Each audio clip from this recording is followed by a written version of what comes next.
पहला चल के लिए तुम आ गया ना ये बंदा दा पूरी सकता है ना नशे ਵਿੱਚ ਤੱਕ ਗੱਡੀ ਜੋ ਪਿੱਛੇ ਪੈ ਗਿਆ ਜੀ పంజాబ్ ఈ పేరుకు అర్థం 5 నదుల సంగమం అని. పంజాబ్లో కనిపించని ఆ 6వ నది పేరు డ్రగ్ అడిక్షన్. పంజాబ్లో డ్రగ్స్ నదిలా ప్రవహిస్తోందండి. పంజాబ్ అంటే మనకు గుర్తుకు వచ్చేది ఆక్రమకారులను తరిమికొట్టి ఆఫ్ఘనిస్తాన్ వరకు తన రాజ్యాన్ని విస్తరించిన మహారాజా రంజిత్ సింగ్. 3000 BCEలో హరప్పన్ నాగరికత వెలిసిన భూమి ఇది. పంజాబ్ అంటే గుర్తుకొచ్చేది యుద్ధాల్లో గోడలా నిలబడే 6 సైనికులు. పంజాబ్ అంటే గుర్తుకొచ్చేది Punjabi food, Punjabi songs, Punjabi culture గుర్తుకొస్తుంది. కానీ ఇప్పుడు పంజాబ్ అంటే మనకు గుర్తుకొచ్చేది డ్రగ్స్. ఈ వీడియోలో చూడండి, ఇక్కడ ముక్కుతూ మూలుగుతూ నడుస్తున్న ఆడవారికి పైల్స్, పెరాలసిస్ వంటి రోగాలు లేవు. డ్రగ్స్ ఓవర్ డోస్ అవ్వడం వల్ల ఒళ్ళు కళ్ళు కంట్రోల్ తప్పిపోయి దయ్యాల్లాగా, జాంబీస్ లాగా నడుస్తున్నారు. ప్రస్తుతం పంజాబ్ అంటే మనకు గుర్తుకొచ్చేది ఖాలిస్తాన్. రీసెంట్గా లోక్సభ ఎలక్షన్స్లో భారత్ను 2 ముక్కలు చేస్తా ఖాలిస్తాన్ను నిర్మిస్తాన్న అమృత్పాల్ సింగ్ గెలిచాడు. బై ద వే, ఒక ఇంటర్వ్యూలో అమృత్పాల్ సింగ్ తాను రాజ్యాంగాన్ని నమ్మను అని కూడా స్టేట్మెంట్ ఇచ్చాడు. ఇవన్నీ కాదు, ఒక స్టాటిస్టిక్స్ ఇస్తా. 2004లో పంజాబ్ భారత్ యొక్క 2nd రిచెస్ట్ స్టేట్గా ఉండేది. కానీ ఇప్పుడు వన్ ఆఫ్ ద వర్స్ట్ స్టేట్గా మారిపోయింది. 20 ఏళ్లలో పంజాబ్ మొత్తాన్ని నాశనం చేసి పడేశారు. పంజాబ్ డ్రగ్ ప్రాబ్లం అనేది చాలా సీరియస్ ఇష్యూ అయిపోయింది. రీసెంట్గా సోషల్ మీడియాలో, ముఖ్యంగా ఎక్స్ ప్లాట్ఫామ్లో డ్రగ్స్ తీసుకున్న తర్వాత పంజాబీ యూత్ ఒక వీడియోస్ వైరల్ అయ్యాయి. ఈ వీడియోలు లోక్సభ ఎలక్షన్స్ సమయంలోనే విడుదలయ్యాయి. ఎన్నికల హడావిడిలో చాలామంది దీన్ని పట్టించుకోలేదు. ఇయర్ 2018 మార్చిలో అప్పటి పంజాబ్ చీఫ్ మినిస్టర్ అమరీందర్ సింగ్ ఏమన్నారు అంటే, పంజాబ్ డ్రగ్ హెవెన్ అయిపోయింది అన్నారు.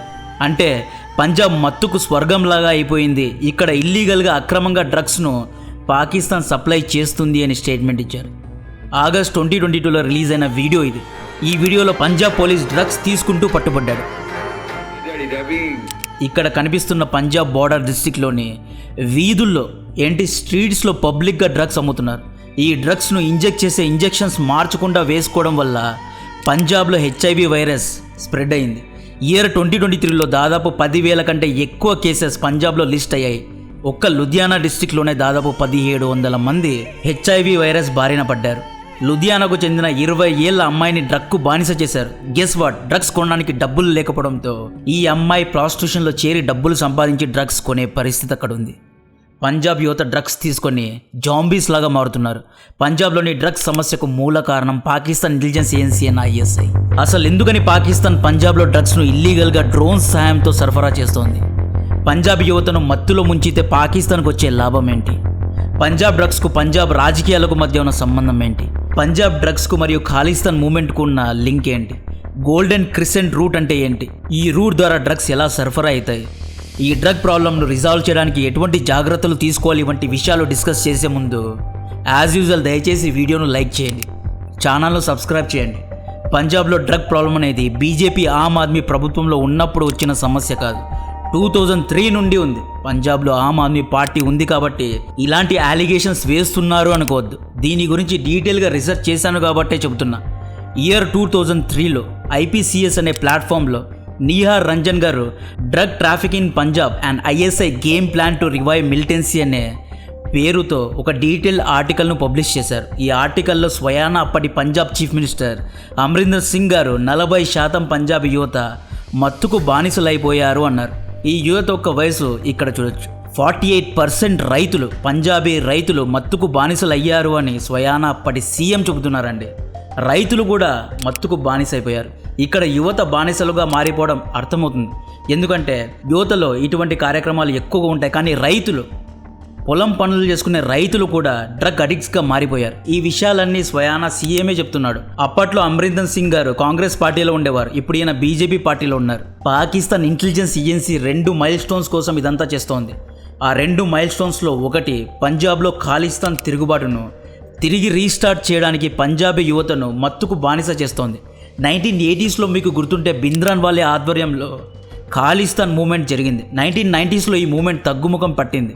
ఆ టైంలో భింద్రాన్ వాలే అనే గ్యాంగ్కు పాకిస్తాన్ ISI ఆర్మ్స్ అండ్ వెపన్స్ను ఫండ్ చేసింది. ఆఫ్ఘనిస్తాన్లో ముజాహిద్దీన్ మూమెంట్ లాగా ఖాలిస్తాన్ మూమెంట్ను నడిపి ఇండియాను 2 ముక్కలు చేయాలి అని పాక్ చూసి ఫెయిల్ అయింది. సో ఇప్పుడు మళ్ళీ పాక్ యాక్టివేట్ అయ్యి ఖాలిస్తాన్ మూమెంట్ను తిరిగి రెచ్చగొట్టాలి అని చూస్తోంది. పంజాబే ఎందుకు అంటే ఇక్కడ మ్యాప్లో చూడండి, ఇది పాకిస్తాన్లోని పంజాబ్, ఇది ఇండియన్ సైడ్లో ఉన్న పంజాబ్. పంజాబ్ పాకిస్తాన్తో క్లోజ్గా బార్డర్ను షేర్ చేస్తుంది. అమృత్సర్, తర్న్, ఫిరోజ్పూర్ అండ్ ఫజిల్కా డిస్ట్రిక్ట్ పాకిస్తాన్ పంజాబ్తో బార్డర్ను క్లోజ్గా షేర్ చేసుకుంటాయి కాబట్టే పంజాబ్ను ఎంచుకున్నారు. పాకిస్తాన్ ఇంటెలిజెన్స్ ఏజెన్సీ అయిన ఐఎస్ఐకు పంజాబ్లో అన్స్టెబిలిటీ తీసుకురావడం చాలా ఈజీ. కాశ్మీర్ కూడా పీఓకేతో బార్డర్ను షేర్ చేసుకుంటుంది కాబట్టి పీఓకేలో పాకిస్తాన్ మిలిటెంట్స్ యొక్క ప్రెజెన్స్ ఉంది కాబట్టి కాశ్మీర్లో కూడా అన్స్టెబిలిటీ ఉంది. సో పంజాబ్లో ఇల్లీగల్గా డ్రగ్స్ను పంప్ చేసి తద్వారా యువతను బానిసలుగా తయారు చేస్తున్నారు. వీళ్ళు బానిసలుగా మారిన తర్వాత మత్తు మందు కోసం ఏమైనా చేయడానికి రెడీ అవుతారు.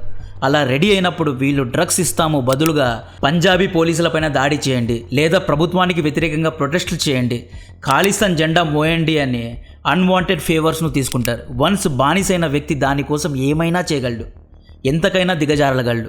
వీళ్ళు డ్రగ్స్ ఎలా ట్రాన్స్పోర్ట్ చేస్తారు అంటే బార్డర్ ఏరియాస్లో పంజాబ్ డిస్ట్రిక్ట్లో ఉన్న ఫార్మర్స్కు వ్యవసాయం చేసే పర్మిషన్ను, అంటే బార్డర్కు క్లోజ్గా ఉన్న ఫార్మ్ ల్యాండ్స్లో వ్యవసాయం చేసే పర్మిట్ను ఇండియన్ ఆర్మీ ఇస్తుంది. ఈ ఫార్మర్స్ అనేవారు బార్డర్ కంచెకు చాలా దగ్గరగా ఉంటారు. ఈ ఫోటో చూడండి, పీవీసీ పైప్స్ ద్వారా మత్తుమందును ఎలా ట్రాన్స్పోర్ట్ చేశారు. పంజాబ్లోని అందరూ ఫార్మర్స్ కాదు, కానీ కొంతమంది ఫార్మర్స్ పాకిస్తాన్ బార్డర్ ద్వారా 3,000-4,000 రూపాయలు తీసుకొని కొరియర్ చేస్తారు. మొదటగా వీళ్ళు ఈ కొరియర్ను పొలాల్లో దాచిపెడతారు. ఇండియన్ ఆర్మీ లేని సమయంలో కోట్లలో మత్తుమందును పంజాబ్లో, ఢిల్లీలో, కేరళలో ఇలా వేరు రాష్ట్రాలకు సరఫరా చేస్తారు. బేసికలీ ఈ ఫార్మర్స్ అనేవారు కేవలం కొరియర్ బాయ్స్ లాగానే పనిచేస్తారు. మొత్తం నెట్వర్క్ అంతా మాఫియా నడుపుతుంది. వీళ్ళు కేజీ లెక్క మత్తుమందును కొన్ని చిన్న గ్రాముల లెక్కలో 1,000 కోట్లకు దీన్ని అమ్మి పడేస్తారు. అన్ని పెద్ద సిటీస్లో, పబ్స్లో, రేవ్ పార్టీస్లో ఇవి వెళ్తాయి. ఇక్కడ అందరికీ వచ్చే క్వశ్చన్, ఈ మత్తుమందును ఎవరు అమ్ముతారు అని. పాకిస్తాన్ లోకల్స్ అమ్ముతారా, పాకిస్తాన్ ఆర్మీ అమ్ముతుందా, ఎవరు అమ్ముతారు అంటే ఈ మత్తుమందును అమ్మేది కాశ్మీర్లో ఉగ్రవాదం చేసే ఉగ్రవాద సంస్థలు అమ్ముతాయి. పాకిస్తాన్ బార్డర్లో పాక్ ఉగ్రవాదులకు మాత్రమే యాక్సెస్ ఉంటుంది. వీళ్ళు ఈ డ్రగ్స్ను పంజాబ్ ఫార్మర్స్ ద్వారా మాఫియాకు అమ్ముతారు. మాఫియా వీరి దగ్గర మత్తుమందుని కొంటుంది. బట్ తిరిగి డబ్బులు ఎలా ఇస్తుంది అంటే యాక్చువల్లీ భారత ప్రభుత్వం ఈ మాఫియా యొక్క అకౌంట్స్ను ఫ్రీజ్ చేసింది. హవాలా నెట్వర్క్స్ పైన కూడా రా యొక్క నిఘా ఉంది. ఇక్కడ హవాలా నెట్వర్క్స్ అంటే రవి అనే వ్యక్తి పాకిస్తాన్లో ఉన్న అమీర్కు ₹1 కోటి పంపాలి అనుకున్నాడు. రవి డైరెక్ట్గా పాకిస్తాన్లో ఉన్న అమీర్ అకౌంట్కు డబ్బులు ట్రాన్స్ఫర్ చేస్తే అందరికీ తెలిసిపోతుంది. సో రవి దుబాయ్లో ఉన్న రాకీ అనే వ్యక్తి, అంటే రాకీ అనే హవాలా డీలర్కు కాంటాక్ట్ అవుతాడు. ఆ హవాలా డీలర్కు ₹1 కోటి పంపిస్తాడు. అమీర్ యొక్క ట్రాన్సాక్షన్ డీటెయిల్స్ అండ్ సీక్రెట్ పాస్వర్డ్ను ఇస్తాడు. రాకీ అమీర్ అకౌంట్లో ₹1 కోటి సీక్రెట్ పాస్వర్డ్ తీసుకొని కొంత కమిషన్ను తన దగ్గర పెట్టుకొని ట్రాన్స్ఫర్ చేస్తాడు అన్నమాట. ఈ ట్రాన్సాక్షన్స్నే హవాలా సిస్టమ్ అంటారు. సో మాఫియా ఉగ్రవాద సంస్థలు డబ్బులు పంపడానికి లేదు కాబట్టి ఈ మాఫియా కాశ్మీర్లో ఉన్న ఉగ్రవాద సంస్థలకు ఆర్మ్స్, అమ్యునేషన్స్ అండ్ వెపన్స్ను సప్లై చేస్తారు. అంటే పార్టీస్లో, పబ్స్లో యువత లక్షలు పెట్టి మత్తుమందు కొనడం వల్ల కాశ్మీర్లో ఉన్న ఉగ్రవాదులు మన సైనికులను బార్డర్లో చంపుతున్నారు. 2003 నుండి 2020 మధ్యకాలంలో ఆఫ్ఘనిస్తాన్లో ఉన్న తాలిబాన్లు డ్రగ్స్ను ఉత్పత్తి చేసి వేరు దేశాలకు అమ్మేవారు. దీంతో వచ్చిన డబ్బుతోనే వీళ్ళు ఆర్మ్స్ అండ్ అమ్యునేషన్స్ను కొన్ని అమెరికా మరియు నాటో ఆర్మీతో యుద్ధాలు చేశారు. ఈ పంజాబీ రైతులు కొరియర్ బాయ్స్ లాగా మాత్రమే కాదు, మత్తుమందును సేవిస్తారు కాబట్టి వీళ్ళు కూడా బానిసల్లాగా మారిపోయారు. దాదాపు 40% రైతులు డ్రగ్స్కు బానిసలయ్యారు. పంజాబ్ అనేది గోల్డెన్ క్రిసెంట్ రూట్లో ఉంటుంది. గోల్డెన్ క్రిసెంట్ అంటే ఇరాన్, ఆఫ్ఘనిస్తాన్లో ఉత్పత్తి చేసే మందును పాకిస్తాన్ ద్వారా పంజాబ్కు, పంజాబ్ ద్వారా ఇతర ఇండియన్ రాష్ట్రాలకు సరఫరా చేసే దారినే గోల్డెన్ క్రిసెంట్ అంటారు. ఇది మొత్తం ఒక పెద్ద నెక్సస్. పంజాబ్ గోల్డెన్ క్రిసెంట్ మధ్యలో ఉండడం కారణంగా పంజాబ్లో చాలా ఈజీగా ఈ డ్రగ్స్ అనేవి అవైలబిలిటీలో వచ్చాయి. ఇప్పుడు బార్డర్లో ఇండియన్ ఆర్మీ చెకింగ్ ఎక్కువ అవ్వడంతో డ్రోన్స్ ద్వారా, అంటే పైనుండి డ్రోన్స్ ద్వారా డ్రగ్స్ను సరఫరా చేస్తున్నారు. అంతేకాదు, పాకిస్తాన్ రాజస్థాన్ బార్డర్లో డస్ట్ స్టార్మ్స్ ఎక్కువగా ఉంటాయి. ఈ డస్ట్ స్టార్మ్స్ అనేవి వచ్చినప్పుడు సరిగ్గా కనపడదు. దీన్ని అడ్వాంటేజ్గా తీసుకొని మత్తుమందును బార్డర్ దాటిస్తున్నారండి. ప్రస్తుతం అంటే ప్రెజెంట్ డేలో పంజాబ్లో దాదాపు 8 లక్షల మంది మత్తుకు బానిసయ్యారు. ప్రతి 3 కుటుంబాల్లో ఒక్క కుటుంబంలోని ఒక్క వ్యక్తి మత్తుకు బానిసయ్యారు. ఈ మత్తులో ఏముంది, ఎందుకు ఇది అడిక్టివ్గా ఉంటుంది అంటే ఇది తీసుకున్న తర్వాత వేరే స్వర్గంలో విహరిస్తారు. లైఫ్లో ఏదో మిస్సింగ్ అనుకునే వారు దీన్ని తీసుకుంటే, దీన్ని ఇంజెక్ట్ చేసుకుంటే లైఫ్లో అన్ని ప్రాబ్లమ్స్ తీరినట్లు ఫీల్ అవుతారు, వేరే లోకంలో వెళ్ళినట్లు ఫీల్ అవుతారు. అందుకే చాలామంది యువత దీనికి బానిస అవుతున్నారు. పంజాబ్ యువతే ఎందుకు బానిసలుగా అవుతున్నారు అంటే పంజాబ్ అనేది పాకిస్తాన్, ఆఫ్ఘనిస్తాన్కు దగ్గరగా ఉంది కాబట్టి ఈజీగా మత్తుమందు దొరకడం వల్ల వీళ్ళే టార్గెట్ అవుతున్నారు. పాకిస్తాన్ ఇంటెలిజెన్స్ ఏజెన్సీకు కావాల్సింది పంజాబ్ అన్స్టేబుల్ అవ్వడం, పంజాబ్ వీక్ అవ్వడం, పంజాబ్ యువతను మత్తుకు బానిసలుగా చేస్తే వీళ్ళు ఇండియన్ ఆర్మీకు వెళ్లరు. ఒకప్పుడు చాలామంది పంజాబీ యూత్ ఇండియన్ ఆర్మీలో జాయిన్ అయ్యేవారు.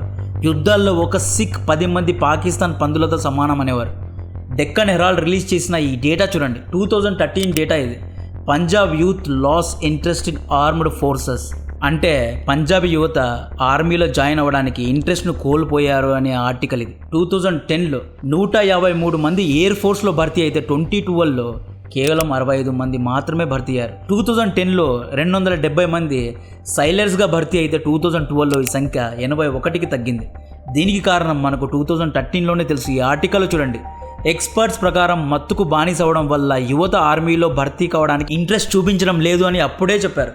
ఇక్కడ క్లియర్గా పాకిస్తాన్ గెలిచినట్లు కనిపిస్తోంది. పాకిస్తాన్ సైన్యం ఇండియన్ ఆర్మీను వీక్ చేస్తోంది, పంజాబ్ను మెయిన్ స్ట్రీమ్ నుండి తప్పిస్తోంది. మార్చ్ 2023 అమృత్పాల్ సింగ్ను Pakistan intelligence agency ISI train చేసి దుబాయ్ నుండి పంజాబ్లో దించింది. ఈ అమృత్పాల్ సింగ్ పంజాబ్కు వచ్చిన తర్వాత మొట్టమొదటగా చేసిన పని ఏంటో తెలుసా? తన విలేజ్ అయిన జల్లూపూర్ ఖేరాలో డ్రగ్స్ రీహాబిటేషన్ సెంటర్ను, డీ అడిక్షన్ సెంటర్ను ఓపెన్ చేశాడు. రీహాబిటేషన్ సెంటర్ అంటే మత్తు మంది యొక్క బానిసత్వాన్ని తగ్గించడానికి చేసే ట్రీట్మెంట్. ఇది ఒక హాస్పిటల్ లాంటిది. ఈ రీహాబిటేషన్ సెంటర్లో ఇతను డ్రగ్ అడిక్టివ్ ఉన్న యువతను ట్రైనింగ్ ఇచ్చాడు. పేషెంట్స్ను భారత్కు వ్యతిరేకంగా బ్రెయిన్ వాష్ చేశాడు. మత్తుకు బానిసైన వారు ఈజీగా బ్రెయిన్ వాష్ కాబడతారండి. అమృత్పాల్ సింగ్ చాలా తెలివిగా ఈ డీ అడిక్షన్ సెంటర్లో ఉన్న యువతకు ఇలా చెప్పాడు: భారత్ పంజాబ్ను ఆక్రమించింది. పంజాబ్ అనేది సపరేట్ కల్చర్. పంజాబ్ వేరు, భారత్ వేరు.